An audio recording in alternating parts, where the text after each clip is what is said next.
YSR Congress party రెండు కీలకమైనటువంటి నిర్ణయాలు తీసుకుంది. ఒకటి మొన్ననే పార్టీలో చేరినటువంటి శైలజానాథ్, ఎవరైతే పీసీసీ మాజీ చీఫ్ అట్లాగే మాజీ మంత్రి సింగనమల మాజీ శాసనసభ్యుడైనటువంటి శైలజానాథ్ ఇప్పుడు వైఎస్ఆర్ కాంగ్రెస్ పార్టీలో చేరిన నేపథ్యంలో ఆయన్ని సింగనమలకి అసెంబ్లీ నియోజకవర్గ సమన్వయకర్తగా నియమించారు.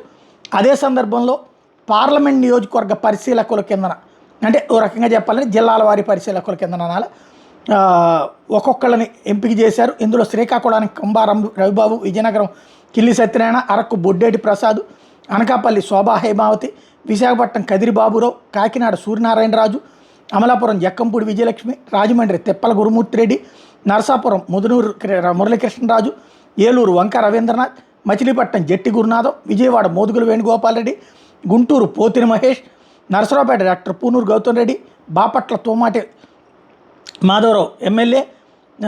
అదే సందర్భంలో ఒంగోలు బత్తుల బ్రహ్మానందరెడ్డి, నెల్లూరు జంకె వెంకటరెడ్డి మాజీ MLA, Tirupati Meda Raghunatha Reddy MP, Chittoor Chevva Rajasekhara Reddy, Rajampet Kothamaddi Suresh Babu mayor, Kadapa Konduru Ajay Reddy, Anantapur Boreddy Naresh Kumar Reddy మాజీ MLC, Hindupur R Ramesh Reddy, Nandyal Shrimati Kalpatha Reddy MLC, Kurnool Gangula Prabhakar Reddy మాజీ ఎమ్మెల్సీలని ఎంపిక చేశారు.